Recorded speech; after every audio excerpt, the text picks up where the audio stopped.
of the Best Concept National Award.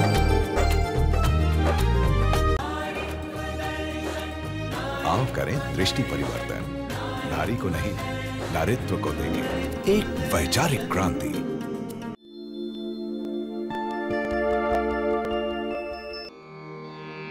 इतिहास करवटे बदल रहा,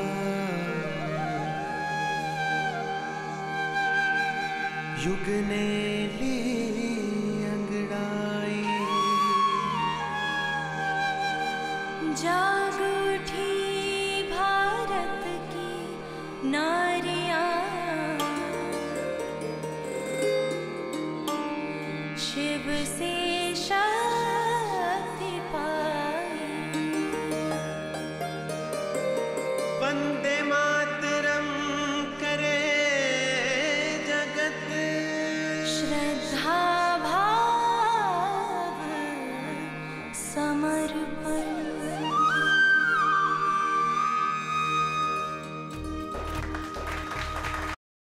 ओम शांति।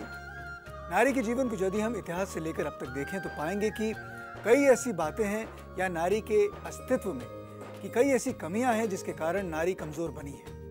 अब आवश्यकता इस बात की है कि नारी को ऐसी विधि बताई जाए कि वो आत्म में शक्ति कैसे भरे और अपना नैतिक मनोबल कैसे बढ़ाए। नारी के नैतिक और आत्मिक सशक्तिकरण के सफर में आज हम जुड़ेंगे और जानेंगे इससे जुड़े हर एक पहलू को हमारे इस प्रोग्राम में, जिसका नाम है नारित्व दर्शन।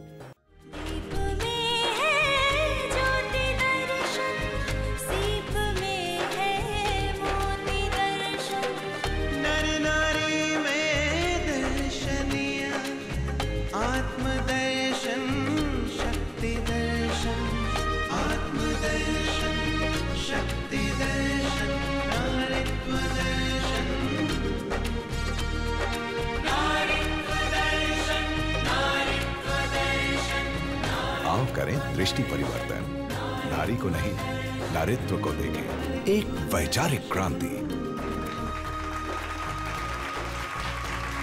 ओम शांति।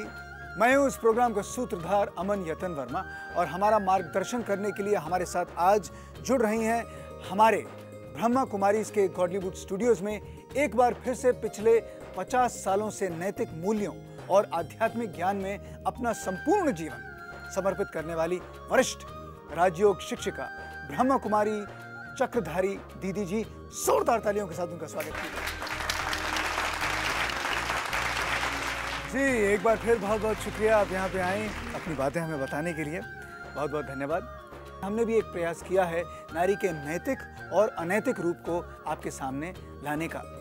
चलिए आपको दिखाते। कामिनी और कल्याणी नारी के दो रूप हैं, परंतु दोनों में जमीन आसमान का अंतर है।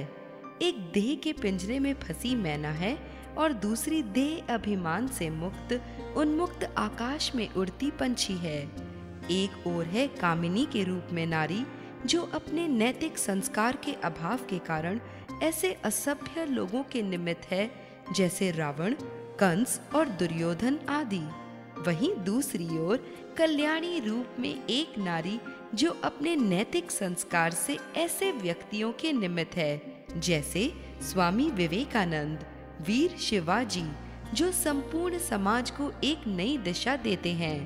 ये नारी के संस्कार ही होते हैं जो किसी को या तो चरित्रवान बनाते हैं या फिर चरित्र विहीन। एक और नारी उसकी वेशभूषा में परिवर्तन आने से बाह्य सुंदरता को अधिक महत्व देने के कारण मर्यादित चरित्र से निकलकर भोग्य बन जाती है और नर के द्वार खोलती है। इसके विपरीत जब वो कल्याणी के रूप में आत्मा के नारित्व को दर्शाती है तो स्वर्ग के द्वार खोलती है।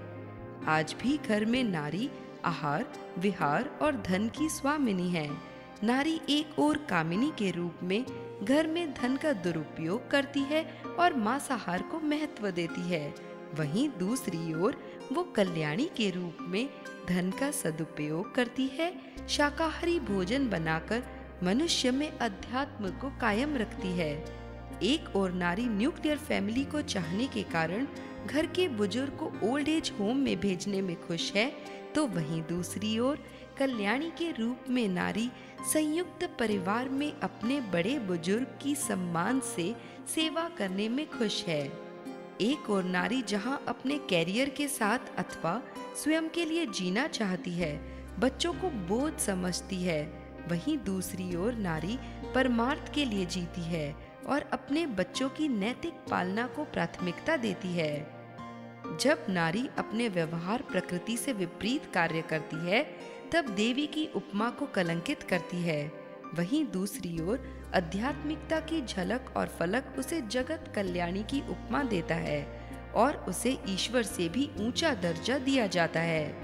यह कहना अतिशयोक्ति नहीं होगा कि जब अपनी मर्यादा में नारी रहती है तो माँ सीता और लक्ष्मी का रूप कहलाती है। नारी का नैतिक और आध्यात्मिक चरित्र उसके व्यवहार पर ही निर्भर होता है। ये व्यवहार ही उसे महान और पूजनीय बनाता है। दीदी, आज हम चर्चा करेंगे नारी के नैतिक और आध्यात्मिक सशक्तिकरण के बारे में। तो मेरे मन में जो पहला सवाल ये आता है कि जब भी नैतिक और आध्यात्मिक सशक्तिकरण की बात होती है तो हमें हमेशा पुरुषों का जो नाम है वो ही आगे क्यों आता है? कई धर्मगुरु जिन्होंने इस दिशा में कई कदम उठाए हैं, लेकिन उसका परिणाम कुछ समझ नहीं आया, तो क्या कारण है इस बारे में? हमारी संस्कृति में पुरुषों की प्रधानता होने के कारण लेक्चर्स बहुत हुए, शिक्षाएं देने का कार्य बहुत हुआ और शिक्षाएं सुनने वाले भी सभाओं में बहुत आशा रख शिक्षाओं को सुनते भी चले आए। लेकिन ये प्रभाव ना होने का मैं ये समझती हूँ एक मूल कारण, और इसके लिए माता ही उपयुक्त एक साधन, क्योंकि जैसे किसी पौधे को लगा देना ये काफी नहीं होता है। पौधा लगा देने के पश्चात उस पौधे की सुरक्षा भी आवश्यक है और उसके आसपास आया हुआ वो घास या वो व्यर्थ चीजें उसको उखेड़ कर अलग करना भी जरूरी है। तो कोई भी अध्यात्म के पथ पर चलाने के लिए बहुत आवश्यक है कि उनके रास्ते में आने वाली छोटी मोटी बाधाएं उनको दूर करने का उनको सहयोग ही नहीं, सहानुभूति, स्नेह और वो प्यार मिले। तो मैं समझती हूँ माँ का गुण एक ऐसा गुण है जो आध्यात्मिकता का केवल ज्ञान नहीं देगी, लेकिन प्राणी को आध्यात्मिक बना देगी। और आज तक ये जो कमी रही, मुझे ऐसा लगता है उसका एकमात्र कारण ये हुआ कि विद्वान बहुत मिले, लेकिन उस विद्वता को जीवन में पालन कराने के लिए जो पालना चाहिए वो चीज़ ना मिलने के कारण आज हम परिणाम सब देख रहे हैं जो हम सबके सामने। नारी के आध्यात्मिक और नैतिक सशक्तिकरण की इस चर्चा में आगे हमारे साथ जुड़ेंगी हमारी खास मेहमान। कौन है वो खास मेहमान जानेंगे, लेकिन उससे पहले लेंगे एक छोटा सा ब्रेक। आप प्लीज कहीं जाइएगा नहीं, ब्रेक के बाद जल्द ही आपसे मुलाकात होगी। अबला जीवन, हाय तेरी यही कहानी। आंचल में है दूध और आंखों में पानी। तेरी चमड़ी का सौदा होता है, तुम वस्तु बन गई हो। मुझे शक्ति दो। कमजोर बताना बंद करो, ये भूल नहीं चिंगारी है। इसे सताना बंद करो, सबला भारत की नारी है। धरती पर तो कीर्ति बिखेरी, गगन में भी ध्वज फहराया। हमारा ये कार्यक्रम ऐसी ही विशिष्ट महिलाओं से रूबरू होने का एक अनोखा प्रयास है। हम नर नारी के शरीर को ना देख उसमें आत्मदर्शन, नारीत्व दर्शन करें। देखना ना भूलिएगा, winner of the best concept national award, नारीत्व दर्शन।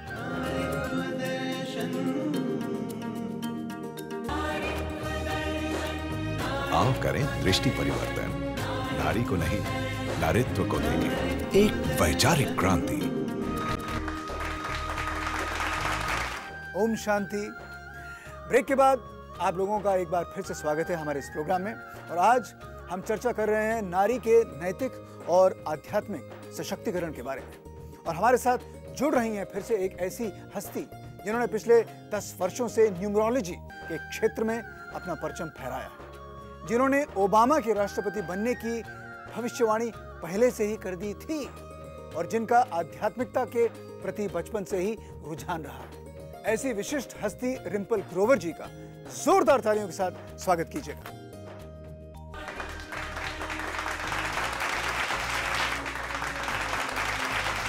डिम्पल जी, हमारे शो पे आने के लिए बहुत बहुत शुक्रिया आपका। हमने भी अपनी बहनों से जाना कि उनके अनुसार वो क्या बातें हैं जो नारी अपने जीवन में हर दिन महसूस करती है और क्यों उसे कमजोर कहा जाता है। चलिए सुनते हैं क्या कहती हैं हमारी बहनें। मैं जब घर से बाहर निकलती हूँ तो खुद को असुरक्षित महसूस करती हूँ। लड़कियों पर अत्याचार दिन प्रतिदिन बढ़ते ही जा रहे हैं। आध्यात्मिक शिक्षा की आज भी बहुत ज़रूरत है। मेरा घर एक मंदिर जैसा है। हम लोग शाकाहारी है। मैं भगवान को भी शाकाहारी भोग लगाती हूँ। और मेरी बहू है, वो वेस्टर्न संस्कृति की है, वो मांसाहारी पसंद करती है। तो मेरा घर को क्या मैं कतल खाना बनाऊँ क्या? मैं भारतीय नारी हूँ, भारतीय परिधान को सम्मान करती हूँ, लेकिन आजकल की लड़की लोग वेस्टर्न स्टाइल के कपड़े पहनते हैं। आध्यात्मिक विचार को पुरानी बात समझती है। डिम्पल जी, ये सवाल आपसे, ऐसे कौन से इश्यूज हैं जो समाज की नींव को आज हिला रहे हैं, बताइए मुझे। मैं दिल्ली से हूँ और अभी आपको पता होगा दिसंबर में जो हुआ दिल्ली में, बहुत बड़ा कांड, बहुत बड़ा कांड से आई थिंक पूरा भारत क्या बाहर तक हिल गया देश। वो देखकर ठीक है, हमारी कन्याएं जागृत हुई, लड़ी, इंडिया गेट पे जाके बैठी, फाइट किया आपने उसके इंडिपेंडेंस के लिए कि ये कब तक होगा कि हम डर कर अपनी चार दीवारी में बैठे रहेंगे। सबका ठीक नहीं होगा तब तक आई थिंक औरत आगे बढ़ नहीं पाएगी। दीदी, ये सवाल आपसे कि नारी की दशा में कोई सुधार क्यों नहीं आ रहा है, ऐसा क्यों है? इतने साल हो गए, इतनी बातें हम करते हैं, तो ऐसा क्यों है कि क्यों सुधार नहीं आ रहा है? मैं ऐसा समझती हूँ कि कई बार वो अधिकार प्रैक्टिकल इस्तेमाल नहीं होते, क्योंकि ये चीज़ें मनुष्य के दृष्टिकोण के परिवर्तन पर निर्भर करती हैं। जब तक पुरुष का स्त्री के प्रति दृष्टिकोण परिवर्तित नहीं हुआ तब चेंज नहीं, तब तक परिवर्तन नहीं आ सकता है। एक माँ जिसने जन्म दिया है, ऐसी माता के प्रति वो दृष्टिकोण जो होना चाहिए, आज वो दृष्टिकोण, जो बहन के प्रति दृष्टिकोण होना चाहिए, आज वो दृष्टिकोण नहीं। और स्पिरिचुअलिटी एक ऐसी चीज़ है जो मनुष्य के दृष्टिकोण को चेंज करे, जिसको आज लोग समझते हैं आध्यात्मिकता तो शायद बुढ़ापे की चीज़ है। बुढ़ापे की चीज़ नहीं है। अगर देश को उन्नत होना है, समाज को सभ्य समाज बनाना है, तो उसके लिए आध्यात्मिकता के बिना और कोई रास्ता नहीं जो मानव को मानवीय जीवन जीने की एक राह दिखा। बहुत देश को उन्नत बनाना है, आगे बढ़ाना है, तो आध्यात्मिकता को मानना बहुत ज़रूरी है। ऐसी भी कुछ बहनें हैं जिन्होंने समाज के हर बंधन को तोड़ा और अपना जीवन सफल बनाया। चलिए मिलते हैं उन बहनों से। मेरा घर एकदम छोटा सा है और एक छोटी सी गाड़ी है। मेरा पति बैंक में ऊंची पोस्ट पर सर्विस करते हैं। उसकी एक साइन से करोड़ों की लोन पास हो जाती है, लेकिन वह रिश्वत से बहुत खिलाफ है। वह संतोषी आत्मा है, मैं भी संतोषी आत्मा हूँ, और उनका श्रेय वो मुझे देते हैं और उनके मेरे नैतिक संस्कारों को देते हैं। मैं क्रोध की शिकार थी, कोई मुझे प्यार नहीं करता था, बच्चे भी मेरा मान नहीं रखते थे। जब से मुझे ईश्वरीय ज्ञान मिला, जीवन में शांति की बहार आ गई। मेरा घर शांति कुंज बन गया। बहनों के इस हौसले और जज्बे को हमारा दिल से सलाम। ये नारियां अन्य नारियों के लिए प्रेरणा स्रोत हैं। डिम्पल जी, ऐसा कौन सा वो प्रैक्टिकल उदाहरण है जिसके नैतिक और आध्यात्मिक सशक्तिकरण सफल हो रहे हैं और बेहतर समाज की ओर ले जा रहे हैं, ये बताइए मुझे। पहले तो वैल्यू बेस्ड एजुकेशन जो आजकल स्कूलों में हो रही है, उससे हो रही है दिल्ली में स्टार्ट हो गई है। दिल्ली में शुरू, दिल्ली में काफी, बल्कि मैं कहूँगा दिल्ली में तो उस आई थिंक एक तरह से नॉर्दर्न पार्ट ऑफ इंडिया में बहुत ज़्यादा ज़रूरत है, बहुत ज़्यादा ज़रूरत है। मेरा ये मानना है कि माँओं की जिम्मेदारी बहुत बढ़ जाती है कि अपने बच्चों को, अपने लड़कों को क्या सिखाएं, पढ़ाई के अलावा क्या बताएं कि औरतों की तरफ किस तरह से पेश आना। आई थिंक वो बहुत ज़्यादा से। दीदी, जैसे कि हमने हमारे ग्रंथों में एक बात कही और सुनी कि यदि नारी तर जाए तो वो अपने साथ साथ कुलों को भी तार देती है। इसका क्या अभिप्राय है, पहले ये बताइए, फिर मैं अगला सवाल आपसे पूछूंगा। क्योंकि मैं ये समझती हूँ कि बच्चे का प्रथम गुरु नारी। वो बच्चा जो माँ की पालना में पलता है, वो माँ से बहुत कुछ सीखता है। और कुछ ऐसी बातें जो बड़े होने तक अंश रूप में भी उन बच्चों में रह जाए, और वही बच्चा कल को कुल बढ़ाने के काम आता है। और जब वो अपने कुल को बढ़ाने जाता है तो उसमें उसकी जो जीवन की श्रेष्ठताएं जो माँ से उसने ली होती हैं, वो अपने परिवार में वो श्रेष्ठताओं को पसंद करता है। और ये भारतीय संस्कृति है कि पति की पसंदगी में पत्नी चलना चाहती है। यहाँ तक भारतीय संस्कृति में कह दिया, पति तो तेरे लिए परमेश्वर का रूप है। इसका मतलब यही है कि अगर वो कुछ अच्छी बात आपको कहते हैं तो उसे आपको स्वीकार करना चाहिए। अगर बच्चा होने के नाते भी माँ की श्रेष्ठ पालना में पलने पर उसमें श्रेष्ठ बीज हैं, और वो श्रेष्ठ बीज पत्नी में नहीं है, लेकिन वो अपने श्रेष्ठ बीज इस परिवार में, जिस परिवार को वो बढ़ाने जा रहा है, वो उसमें भी लाना चाहता है, तो सर्वप्रथम पत्नी उन संस्कारों में पलती है। और फिर जिन बच्चों को जन्म देती है उन बच्चों में वो संस्कार डालती है, और पिता भी उन संस्कारों में पला होने के कारण माँ के समान उन संस्कारों को पालने में बहुत सहायक सिद्ध हो जाए, जिससे जो पालना उसने ली थी वो पालना उसके कुल के तारने में वो चलती चली जाती। इससे कुल तरता है। कोई ये समझे ठीक है जमाना अभी बदल गया है, बदला जमाना है, लेकिन जो श्रेष्ठ संस्कृति है वो कहीं नहीं जाएगी। सत्यता का भी नाश नहीं होता है।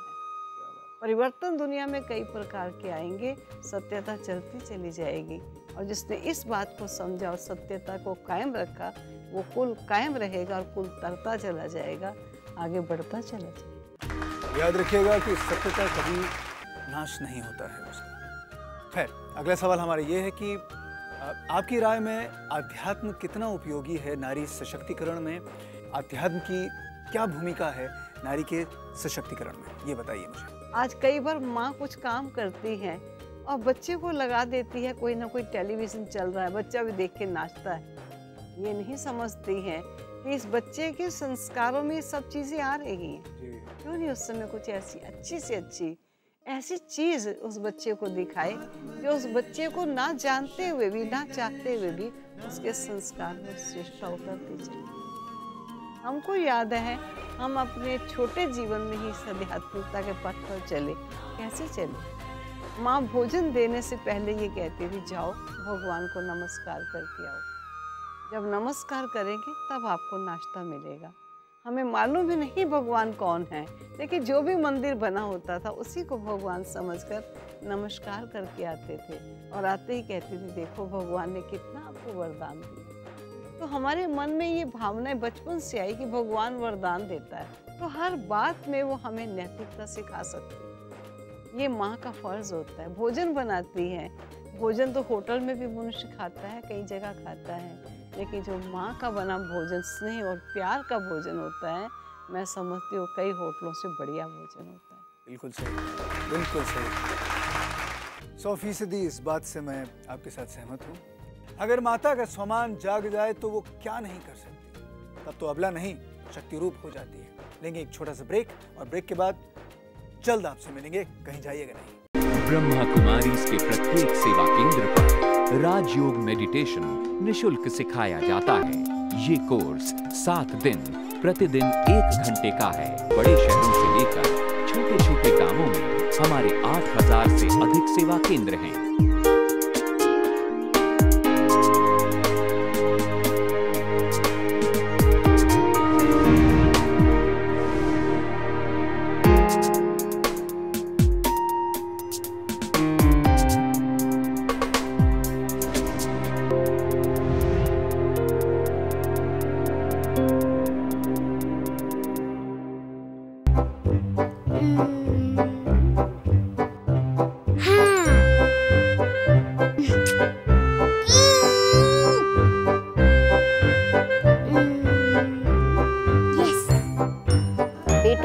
नारीत्व का दर्शन कराए, अर्थात कि नारीत्व शक्ति के बारे में बताए, तो वो बेटा अपनी बहन के साथ फर्क नहीं करेगा, वो भाई अपनी बहन के साथ फर्क नहीं करेगा, उसको बचपन से ही उसको ऊंची उस देवी के रूप में या उस शक्ति। आप भी देखिए नारीत्व दर्शन, नारी को नहीं नारीत्व को देंगे एक वैचारिक क्रांति।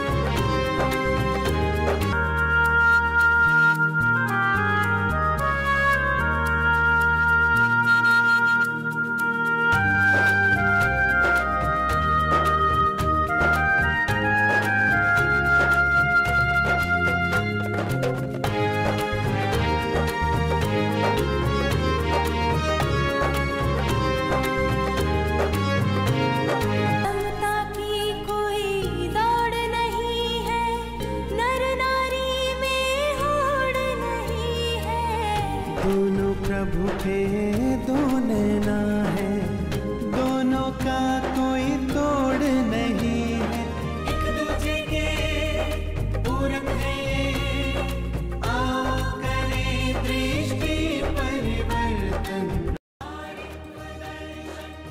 आओ करें दृष्टि परिवर्तन, नारी को नहीं नारित्व को देंगे एक वैचारिक क्रांति।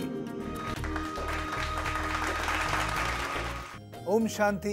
ब्रेक के बाद आप सबका फिर से स्वागत है हमारे शो में। दीदी, ये मैं आपसे जानना चाहूँगा कि कैसे आपकी संस्था प्रजापिता ब्रह्मा कुमारी ईश्वरीय विश्वविद्यालय इस कार्य में संलग्न है। कैसे आप नारी के नैतिक और आध्यात्मिक सशक्तिकरण के लिए प्रयासरत हैं, इसके बारे में ज़रा मुझे बताइए। मुझे देश सेवा का भी अनुभव है और विदेश सेवा का भी। मैं आपको एक अनुभव सुनाना चाहूँगी रूस देश का। हमें पता चला कि रूस देश में वो माताएं जो पेंशन पर गुजारा करती हैं और उनका गुजारा बहुत मुश्किल हो चुका है क्योंकि महंगाई बढ़ रही है, पेंशन कम हो गई। मैंने इसी बात को देखते हुए सभी पेंशनर माताओं को बुलाया और उनसे पूछा कि आप रूस देश में, मॉस्को में उस समय में थी, मैंने पूछा आप क्या समझते हो, आपका गुजारा चल रहा है या नहीं चल रहा। सब ने कहा दीदी हमारा गुजारा बहुत अच्छा चल रहा है। क्यों? वो आध्यात्मिक शिक्षा की विद्यार्थी रही और इस विद्या का पान करने के कारण उन्हें ये पता चला कि व्यर्थ खर्च कहाँ से मुझे रोकना है और समर्थ चीज जो मुझे आवश्यक है इस मास इस चीज को ले लूंगी, लेकिन जिसको मैं पोस्टपोन कर सकती हूँ उसको नेक्स्ट मंथ में पोस्टपोन करके फिर देखा जाए। और उनका जो फैशन प्रस्ती में पैसा जाता था, जो ऐश्वर्य के साधनों में पैसा जाता था, जो पिक्चर और खेल पाल देखने में पैसा जाता था, जो भिन्न भिन्न प्रकार के वस्त्र और मेकअप में पैसा जाता था, जो शराब और नशीले पदार्थों के सेवन में पैसा जाता था, आध्यात्मिकता के पथ पर चलकर ये सब चीज़ें समाप्त हो जाती। क्योंकि ये चीज़ें मनुष्य तभी करता है जब उसके पास सच्चा सुख और सच्ची शांति नहीं होती। मैं समझती हूँ आध्यात्मिकता विशेष रूप से सभी के लिए आवश्यक है, लेकिन नारी के लिए इसलिए आवश्यक है क्योंकि उसको घर बना कर रखना, संजो कर रखना।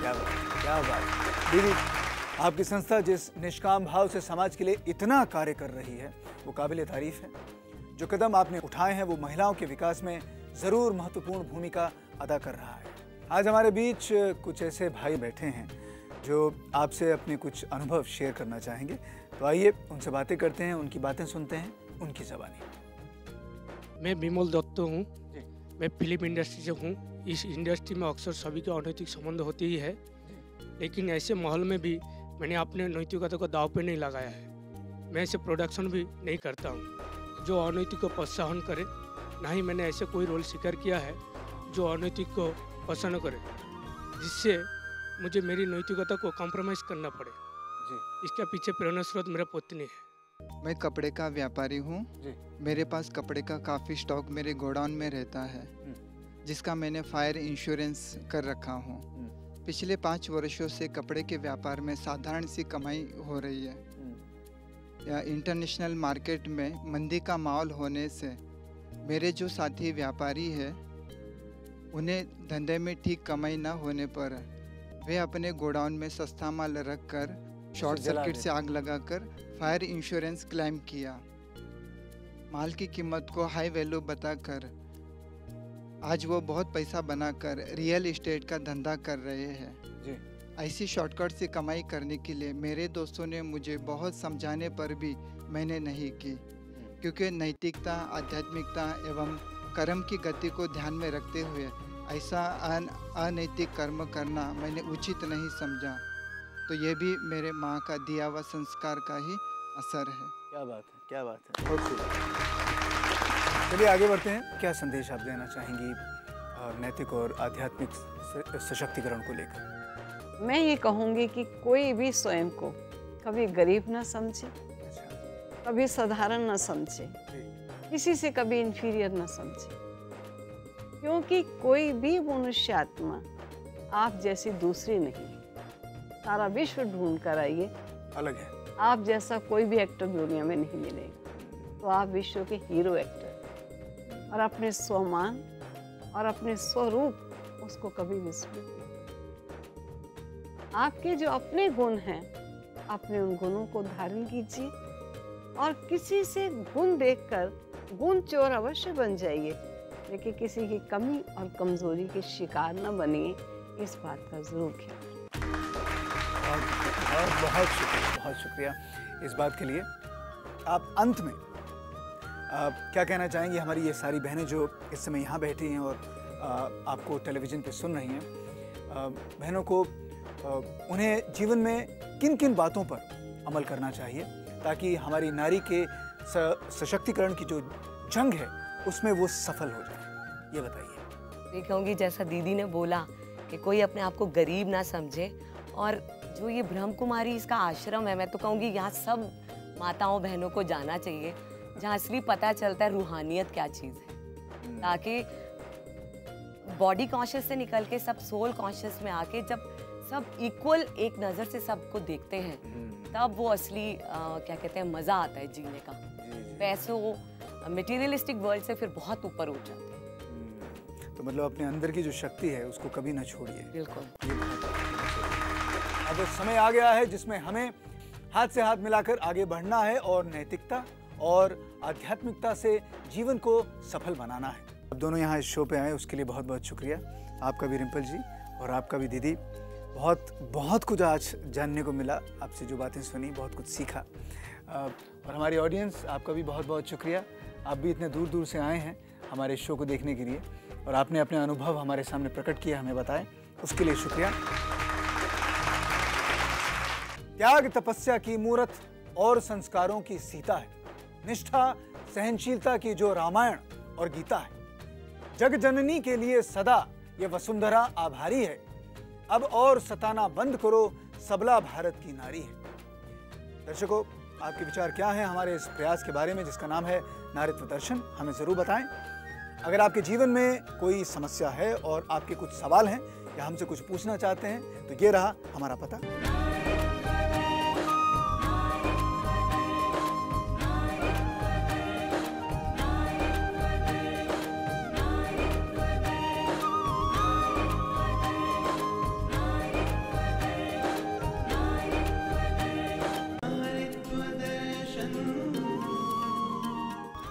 ओम शांति, वंदे मातरम। संस्कृति की तू रक्षक है, संतति की संरक्षक है, दिव्य गुणों की मूरत नारी, प्रथम गुरु और शिक्षक है। तुम्हें लक्ष्मी देवी दुर्गा सरस्वती है पूजन अर्चन, नारीत्व दर्शन, नारीत्व दर्शन, नारीत्व दर्शन। हमारे इस सफर में हमारे साथ जुड़े रहने के लिए आपका बहुत बहुत आभार। आपके सुझाव हमारे लिए बहुत ही अनमोल हैं। जल्द ही लौटेंगे एक नए अंदाज के साथ, लेके कुछ और नए विचार, जानेंगे कुछ और नए राज। हमारे साथ बने रहिएगा, याद रखिएगा। Winner of the best concept national award. आओ करें दृष्टि परिवर्तन, नारी को नहीं नारित्व को देखें, एक वैचारिक क्रांति।